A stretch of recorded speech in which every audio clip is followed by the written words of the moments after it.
So this next one, we're starting the thoracic spine now. It's going to be called the first rib mobility test. This is basically just testing for the hypomobility of the first rib, which can be also useful for TOS. Anyway, first rib mobility, there's going to be two parts to this.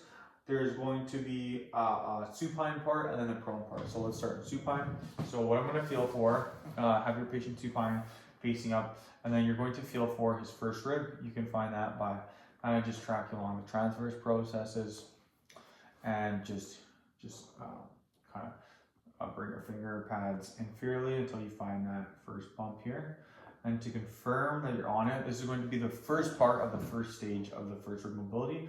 You're going to ask the patient to take a nice deep breath in through the nose and then out through the mouth. Perfect.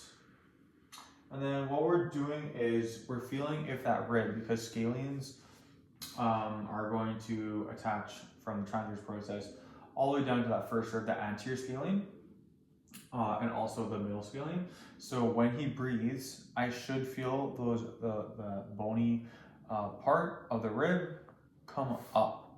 I should feel it come up a little bit as the scalenes are going to be pulling up. So I'm going to ask him to do it go again. Test them bilaterally. In Jason's case, I feel them both come up equally, so it's going to be a negative, because a positive would be if they both stay down or if one side stays down. If both stay down, that means both of them are going to be tight, or if one stays down, that means you should work on that side more. And then, so that's going to be the first part of the first stage. The second part of the first stage is going to be, we're going to have our hands here placed here, create a little bit more space, and now we're going to get the patient to flex away on both sides. So let's start, just flex to your right side, laterally flex to your right side for me, Jason. Perfect.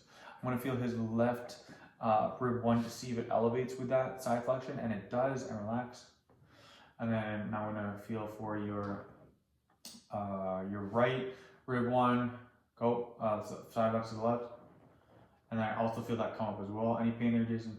Okay, perfect. And that was the second stage to his step, or the second step to his stage 1. So stage 1 is supine. You feel for that first rib, you ask them to take a deep breath, assess if the ribs are both coming up symmetrically, and then the second step to the stage is you're going to have them laterally flex away, testing to see if each individual rib is going to go up at the same amount. Now what we're going to have the patient do is go in a prone position. And then in this prone position, what we're looking for is we're basically just looking for movement of the we're looking for the movement of each rib. So we're going to do this one at a time. If your patient is comfortable going shirtless, that's fine. Otherwise, you can just move their shirt like so. I want to start on the right side here. How to find rib 1 from prone is you can either go find the clavicle or go down the lateral side of the neck, and then from here find that posterior, or that bony area, and then make sure you're either anterior to the clavicle, or sorry, you're posterior to the clavicle, or you are anterior to the superior angle. So in my case, I'm just going to use that clavicle, go posterior to it, and I'm going to ask them to take a deep breath to confirm. And I feel it coming up, so that's good. I'm going to use a reinforced thumb finger pad pressure here, and then what I want to do is I'm just going to be pressing it in an inferior direction and just seeing if the amount of give that it has.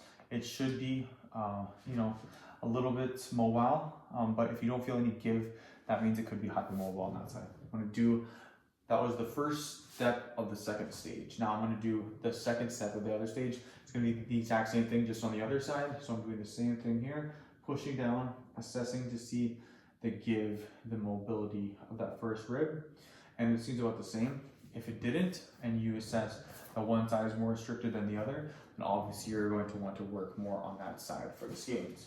And again, that test is going to be called the first rib mobility test for the hypermobility of the first rib.